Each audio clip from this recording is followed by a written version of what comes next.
Hello po. Hello po, ma'am. Taga saan po kayo? Cagayan po. Mm. Wala pa po kayo asawa ngayon? Meron, ma'am, kaya lang hiwalay na. May anak po ba kayo? Meron po, dalawa. Mm. Ano trabaho mo ngayon dyan? Trabaho ko po, sa ano po ako ngayon?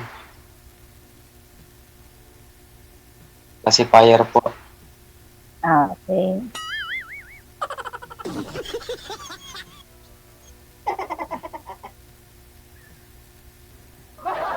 Pacifier, sir. Ano po? Classifier po, sir. Po? Classifier po. Classifier ng mais sa kapalay. Okay.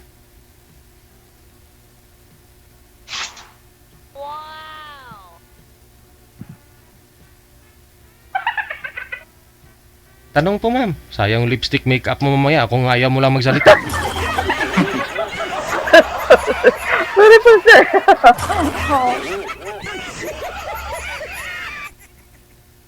Wala po kayong jowa ngayon? Wala, ma'am. Okay. Ilang taon na po kayo, sir? 42 na po. Sir, steady lang po yung cellphone. Huwag pong igalaw. Kasi kung ding galaw lang, malikot po talaga sa live. 42. Mm.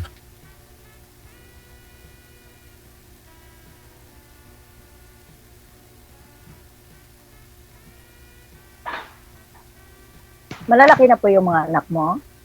Opo, malalaki na po, ma'am. Grade 10 sa grade 6.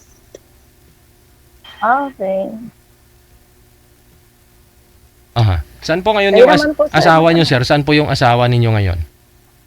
Nasa Dubai po. Pero hiwalay na po ano po yun? Hindi na umuwi o napag-usapan na po ninyo yung hiwalayan ninyo, sir? Nagbakasyon po no siya nung July lang, nung July. Nag-usap na po kayo tungkol sa mga anak po ninyo. Siyempre, andyan po yung mga anak mo sa'yo. Opo. May closure na yung relasyon ninyong dalawa. Wala na, hindi na kayang ayusin. Ewan ko lang po sa kanya, pero ako po willing pa ako maayos. Siya lang po ang matigas. Wala. Hindi. Napag-usapan po ninyo nung umuwi nga ho siya na hiwalay na kayo. Kasi ayaw niya yung matigas na siya. Ayaw niya na. Ayaw niya na talaga. So, Yun na po. hiwalay na kayo.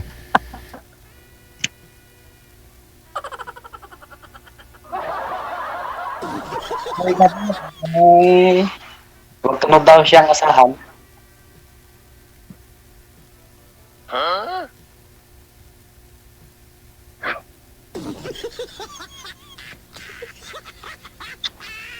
Pero umaasa pa ho kayo, sir, na babalik pa po yung may asawa mo, hindi na? Babalik daw po siya ng after 3 years. Babalik siya sa'yo. Graduate po yung mga anak namin.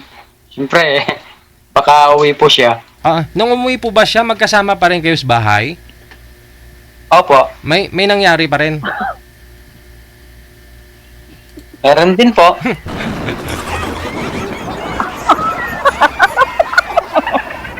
Pero, pero hiwalay na kayo, sir, ngayon. Opo, siya po ang nakipaghiwalay sa akin. Kailan po siya nagkipaghiwalay sa'yo? Nung bumalik na sa Dubai? O magkasama pa ho kayo dyan? Nung bumalik na po siya sa Dubai. Bumalik na. Oo. Ilan po, sir, yung anak ninyo, sir? Ni madam? 2 po. Ilang taon na po yung bunso mo ngayon? 11, sir. 11. Okay. Ano po, may bagay po kayong pinagtalunan? Hindi pa nagkasunduan nung magkasama po kayo? Nung nagbakasyon siya? Nagbakasyon po siya. Hindi po siya dumiretso dito sa amin. Tapos? Kasama niya po yung kaibigan niya. Babae. Lalaki po. Kaibigan niya. Kaibigan. Pero paano pa rin, kasama niya po pala yun? Paano nangyari na may nangyari pa rin sa inyo. Alam mo po the time na mayroon na po siyang ibang kasama na kaibigan. Opo, doon po siya dumiretso. Tapos, nagstay po muna doon sa bahay ng kaibigan niya bago siya umuwi sa Opo. inyo. Ewan ko po kung sa bahay sila nag-check-in o ang alam ko po sa hotel sila nag-check-in eh. Ilang araw, kunyari, dumating po ngayon Lunes, ang araw pa ho siya bago dumating sa inyo? Umuwi? Dumating po siya ng Pilipinas July 8. Tapos umuwi po dito sa amin 13. Ay, abaw, 5 araw. Sus. Pero ano mukha ni Mrs. mo, ano? Lupaypay na, may mukha, may dugo pa na may mukha, ano? Okay. Hindi. During that time po, sir, may alam po ninyo na sa Maynila na po siya, nakauwi na, July 8. Hindi po, na-detect ko lang po sa luggage niya. May Oo. Nakalagay na arrival, ganun, kung anong araw. Departure niya. Opo. Okay. So, nalaman mo, 5 days ka pala dun sa Maynila, ha? Ganun. So, siyempre, kung okay ikaw, panatag ka naman na that day mismo yung uwi niya. So, okay po kayo. Nung pagdating niya, okay naman, masaya kayo. Ganun, kasama yung mga anak mo. At siyempre, nung gabi, may nangyari. Tapos, mga ilang araw pa ho ninyo nakita doon sa luggage, sir, yung nakalagay doon na sticker? Makan na po siguro, mga 5 araw na siya dito no. Ay, abaw! Kalain mo yun, 5 araw sila nagkasama ng lalaki, 5 araw din po kayo nagsama. At saka nahuli mo, napakabait ni Lord. Tapos, nung tinanong mo ngayon, sweetheart, anong ibig sabihin nito? Nung pitsa 8 ka pala dumating sa Pilipinas? Anong sagot, sir? Anong sagot niya? Hindi umiiyak lang. Umiiyak. Oo. Hindi umiiyak lang. Pero sir, malalaman mo yun no? Kung may tinatago ang isang tao, kapag magkasama po kayo, kung nag-uusap po kayo, while na nakapatong yung alam mo rin yung feeling may excitement ka po bang nakikita sa kanya, na excited siya, napatungan mo, na makasama mo, may bilang Wala na po. Wala na. Kumbaga wala nang lasa, parang alam mo yun, yung lutang siya ganon. No? Oo. Ilang years bago siya nakapagbakasyon, sir, ng Pilipinas? 5 years po. Tagal, sus, maluoy ka. Ano po ba trabaho nun sa Dubai, sir? OFW. Oo. Ano po yun, nasa bahay? Sa bahay. Sa bahay. Okay. Ayun na nga, no? Nung tinanong mo, bakit mo nagawa sa akin to? Ba't ka nagsinungaling? Buong akala ko, pitsa 8 ka pa dumating. Bakit? Buong akala ko, mali yung script. Akala mo kasi, tawa. Ayaw mo magtanong, mami. Ako na lang magtanong kay sir. Alam mo yun, yung mga problema ni sir ngayon, kung ako sa kagaya niya. Di ba? Yung feeling na huli mo lang nalaman, niloloko ka ng asawa mo. Ganon, sir. Laman ko. Pero may pagdududa ka na po sa kanya nung nasa abroad pa? May duda ka na Meron na. Okay. Hello. Yun na nga, no? So, umiiyak lang nung tinanong mo siya, bakit ganito? Pitsa 8 pa ho yung nakalagay sa sa arrival mo dito sa Pilipinas. Bakit pitsa 13 ka na umuwi sa amin? Anong sagot, sir? Anong sagot? Hindi po siya. Umiyak lang po siya. Paano po ninyo nalamang nasa kaibigan niya siya dumiretso?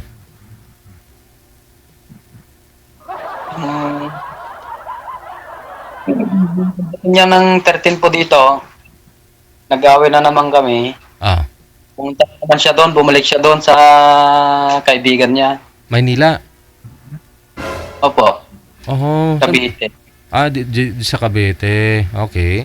Umalis siya nung nag-away kayo. Siyempre, hindi sumasagot Lalong umiinit ulo mo nun pag kinakausap mo, hindi sumasagot. Umalis. Nung pumunta siya doon, tapos balik ulit dito, July 24.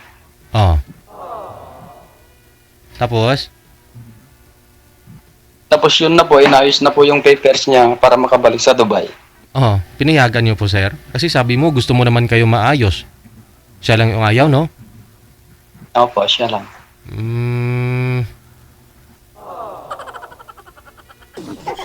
Aha. paano yun? Mm.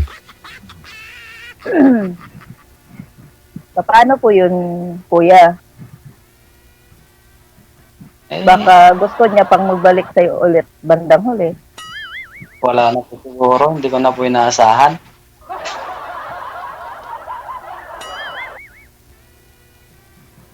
Babakasyon. Ito, sa amin, para lang sa mga bata. Ayun lang ang alam ko. Oo. Okay. Mm. Ikaw naman, sir, magtanong sa akin. Hindi ko- Kaya po, ilang taon na. 45. Kapong trabaho. Sa Sambahay. Dito sa Maynila. Ah, may asawa na din po kayo. Patay na po. Mhm. Pero sir, Patay na po, 2 taon na po. kasal po kayo noon ni misis mo, sir? Kasal po kayo? Opo, sir. Kasal po kami. Ah.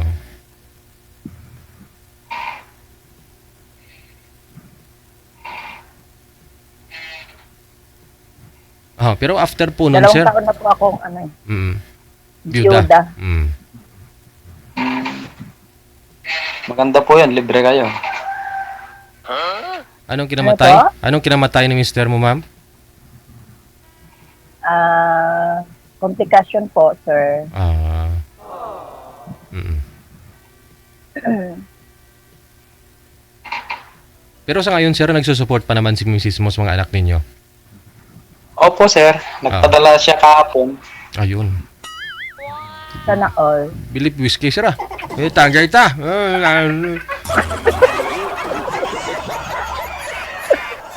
Comedy. Ilonggo pala si Sir DJ. Pero at least, no, andyan pa naman, no, nagbibigay siya sa mga anak ninyo. Oo. Opo. Mm. Kaya lagi akong nananalain kay God na sana makapag-isip siya ng maganda. Aha. Na kunyari, babalikan ka niya, sir, papayag ka po. Siguro po, papayag po ako para sa mga anak namin. Pero hindi gawing rason ang para sa mga anak lang, sir, eh. Sabi ng mga eksperto, pagdating sa pag-aasawa, hindi gawing rason na makipagbalikan ka sa asawa mo nang dahil lang sa anak mo. Kasi once na ginawa mo po yun, apektado pa rin lalo yung anak mo. Kasi andun pa rin yung doubt, andyan pa rin yung away. No? Kung hindi mo tanggap ng buo yung asawa mo. Siguro matatanggap mo yun kung wala kang maalala eh. No? Kasi habang buhay ka, hindi mo makalimutan yung ginawa niya sa iyo. No? Pero nasa sayo pa rin ho yan, sir. Kung andyan pa rin yung pagmamahal mo sa kanya, ganun. Ang tanong po ba, sir, sa 5 years na LDR po kayo ng misis mo, nasa Dubai po siya, naging loyal, naging ano ka naman sa kanya, faithful. Opo. Naging loyal po ako sa kanya. Pumipikit ka lang pag may chick, sir? Pumipikit ka? O nagawang loko. Oo. Ayun naman po pala. No? So, ayun pa rin po, no? Umasa ka na pagsakaling bumalik ang misis mo, tanggapin mo ng buo. Alang-alang sa mga anak po ninyo. Pero, paano ito si ma'am, no? Paano si ma'am pagsakali? Pero kung hindi na babalik, sir, kamo total, Pag di na. Bumalik. buruyot eh.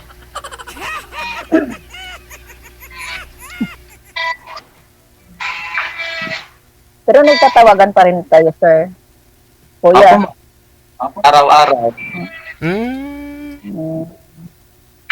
Araw-araw nagtatawagan kayong dalawa. Opo. Masyadya talaga ito. Ano yung tawagan nyo, sir? Hindi na mamang papang? Hi, friend.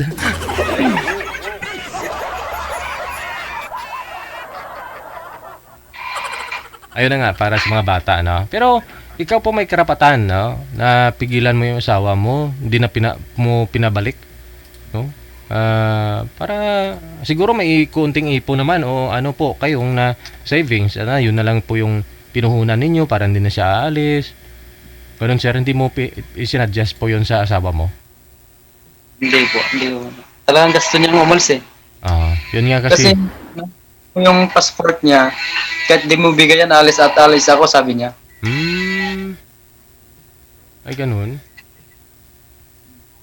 Ano gawin niya? I-lost passport niya? Ilang Oo. para hindi na siya makabalik.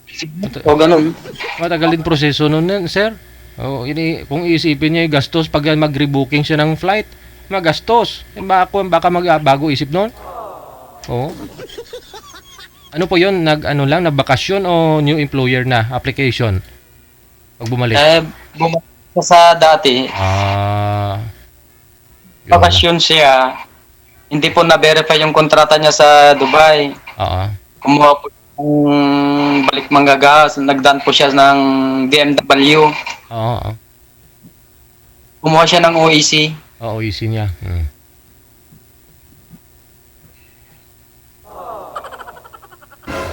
Tapos nakuha po siya, yun, natuloy po yung flight niya nung August 4. Ito lang po ba palang, itong last month lang po pala. Ilang buwan po siya nagbakasyon dyan? Isa lang. 3 weeks lang po. 3 weeks lang. Ganun. Ang dali naman. Kasi po, inubos niya yung bakasyon niya sa kaibigan niya. Yun lang. Oo nga naman sir, baka talagang kaibigan niya po yun, no? Baka babae din. Oo. Kasi, akala ko ba naman nagtatawagan po kayo, hindi niya sinabi na ganitong araw, uwi po ako dyan, ganyan-ganyan. Hindi po siya open? Hindi po. Sabi niya, surprise lang. Surprise. Hindi. Baka dumaan po yun sa sa accommodation, sa agency niya. Hindi. Oo. Hindi naman po siya dumaan ng agency nun dito sa Pilipinas, direct. Direct po siya. Okay.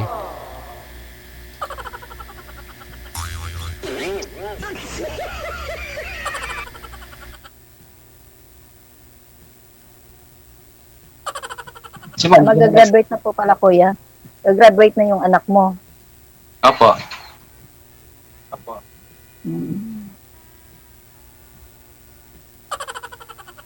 Pero parang kuya magtanong sa akin.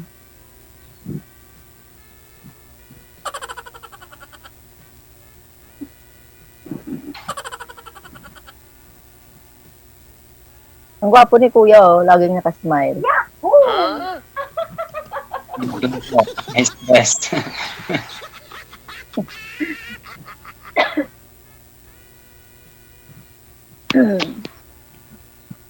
Kuya, magtanong ka sa akin, kailan birthday mo, kuya?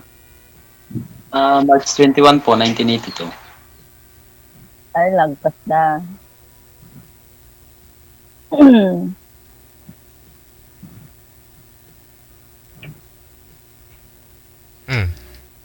Sa 2 years may na boyfriend ka naman?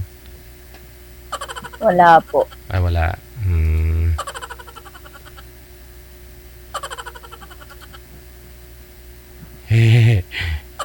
Pero 11 years po kaming nawalay ng asawa ko kasi. Bago po siya namatay, 11 years. Apo. Umuwi lang po ako nung namatay na po. Galing din po kayo sa ibang bansa? Dito lang po sa Manila. Nagtatrabaho para may sa mga bata. Namatay po yung asawa mo sa probinsya? Apo. Meaning, naghiwalay din po kayo dahil nasa malayo ka? No? Nasa Manila ka, siya sa probinsya? Hiwalay na po kami bago ako pumunta ng Manila. 1 year old pa lang po yung bunso. So ngayon, bunso mo, ilang taon? 13 na po.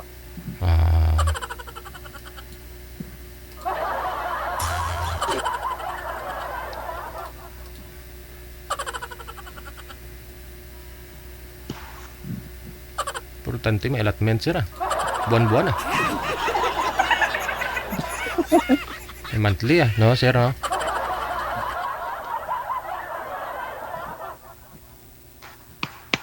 Si kuya, naantok ata eh. Ilocano kayo, sir? Ilocano, sir. Oo. Bali, ano po yun, yung mais at saka yung palayan? Nasa sa inyo po yun? Opo. Yun pong produkto na ito. Mais pan.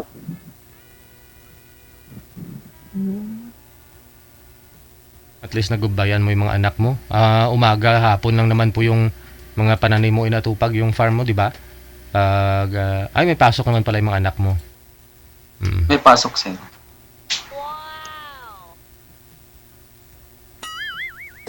Maganda yan kuya. Palay at saka mais.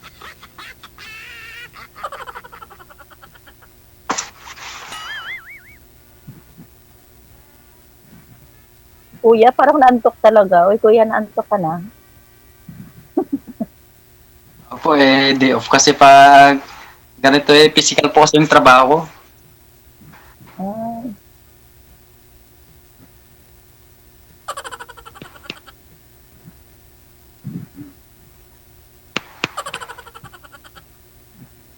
nakapunta ka na rin dito sa Maynila, kuya? Lagi, ma'am. Lagi po kami nagdi-deliver dyan ng mais sa kapalay. Ah, ganun. Maganda yun.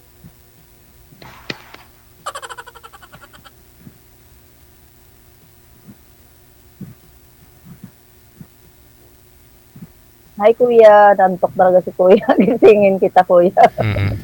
Pag mag-deliver ka, sir, sa Manila, sir, ng mais, sir, dalan mo si ma'am. Patiki mo yung mais mo. Ano yun, sir? Ano yung mais mo, sir? Nadala ka ng mais. Malagkit po ba yung mais mo? May itim o yung puti? May pula? Oo, may ano kasi, marami na kasi ngayon, sir, yung ano, no, klase ng mais. May, ano, ako nga may in-order ako sa Lazada, nga lang 10 puno lang. Pero yung nabuhay, 3. Yung kulay itim, sir, yung malagkit, galing sa Japan daw yun. Oo. Oo, pero ngayon okay na. Palabas na yung ulo. Ulo. Yung ano niya, yung bunga. Tinanim ko doon sa ano ba? Sabi ko kuhanan ko lang ng binhe. Oo. Doon sa taniman ko. Kulay itim, sir, pero malagkit daw 'yun, sabi. Oh, ayoko kasi ng sweet corn, yung orange, ayoko 'yun. Gusto ko yung medyo iba naman, no. Yung puti. Mayroon naman yung puti. Yung puti na parang may violet na ano. Oo, halo, oo. Halo na 'yun. Si Sir expert Masarap pagdating. yung mais. Masarap lalo pag bagong harvest, no? Oo. Opo. Yung nabibili kasi sa palengke minsan 3 araw na, kaya ano eh. Wala nang lasa. Opo, wala na. Ayun dyan.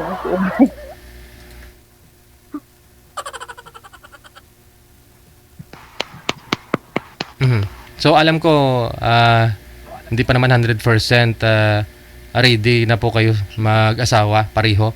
Kasi si ma'am, alam ko medyo ano na pa to broken pa. At si sir, medyo komplikado talaga, no?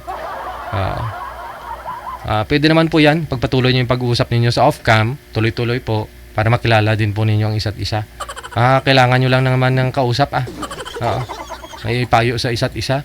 So, paano na po, connected po kayo, pwede po kayo mag-usap off-cam na. Ha? Sige po. Salamat Sige. po, DJ. Thank you. Bye-bye.